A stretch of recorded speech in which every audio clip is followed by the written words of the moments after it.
I don't know if I'm asleep or awake. Am I dreaming? How? I just get out of the cafe? How did I find myself here?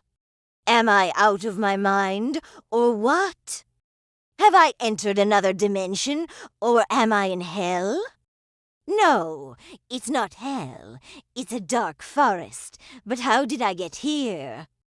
I must be dreaming, but why do I feel everything as if it's real?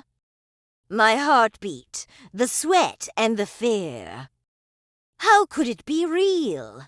I have to keep walking. Maybe I'll find a way out, or even an explanation. There is a strange box under a tree. There must be something in it that tells me where I am, or what this world is. There is a compass, but it is a strange compass, as if it is calling me. Do I still dream that it is pushing me to touch it and take it? What is this? What is this? The compass was old, its glass cracked, its needle twitching like a dying insect. I found it buried in a rusted tin box beneath a fallen oak. Deep in the forest, where no path dared remain, it didn't point north. It pointed somewhere else, always shifting, always forward. I followed it. The trees around me grew twisted the deeper I went, their branches clawing at the sky like blackened bones. Fog rolled in low, thick as breath, curling around my legs. Birds didn't sing here. Even the insects had gone silent.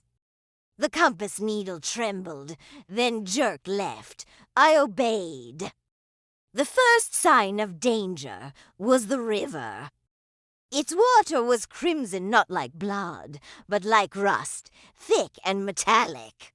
Something swam beneath its surface, large and slow, and I dared not linger. The compass pointed across.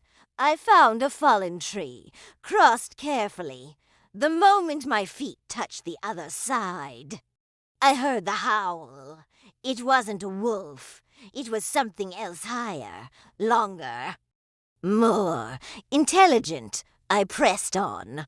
The ruins came next. Jagged stones scattered across a hillside, remnants of a village long forgotten. Scorch marks stained the rocks. Something had burned here, something massive. I found bones too long to be human, too twisted to be animal.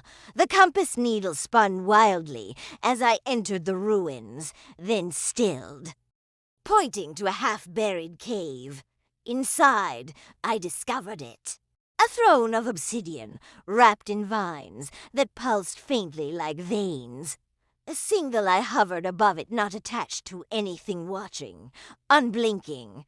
And there, beneath the eye, a mirror. I approached.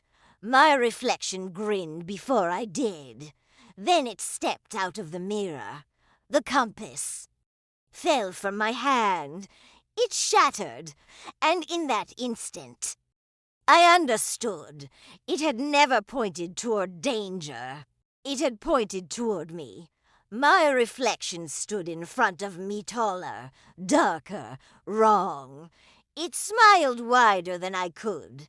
Its eyes held no whites, just swirling storm clouds. And its fingers twitched with the hunger of something long trapped. I stumbled back, reaching for the shattered compass, but its needle had vanished. You followed it, the reflection said. Its voice layered mine, and not mine. That means you're ready. Ready for what? I whispered, though I already knew. The compass hadn't been broken. It had been cursed, or worse, alive, and it had led me here, to this cave, to this thing. To finish a cycle, to take my place, it said, stepping forward. Its shadows stretched across the stone, writhing like smoke in reverse. You brought the path. You are the gate. Then the throne pulsed. I didn't think. I ran. Back through the ruins. Past the crimson river. But the landscape had changed. The trees were gone, replaced by skeletal spires of glass that rose into a sky I didn't recognize. The fog had teeth now. I could hear it breathing.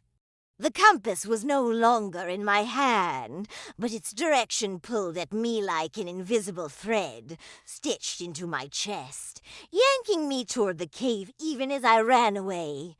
I screamed, not from fear, but from the knowing. There was no going back. Suddenly, the reflection was beside me, not running. Just gliding, its feet not touching the ground. "You can run," it said, voice calm, "but every step is toward me. Toward what you really are." I fell to my knees. In my pocket, something burned. I reached in and pulled out the compass needle. Just the needle, glowing, vibrating like it still had purpose. I looked at the reflection. "I'm not the gate," I said. "I'm the lock," and I drove the needle into the ground. The earth cracked. The cave screamed. And the reflection, my reflection, shattered like glass caught in fire. Silence. Then the trees returned. The sky turned blue. The fog evaporated into mist. I stood alone on the hill, compass gone. But something inside me had changed. I was still tethered to that world, but now I held the key. And sometimes, just sometimes, when I close my eyes at night, I still feel the compass needle turning inside my chest, still pointing, still waiting.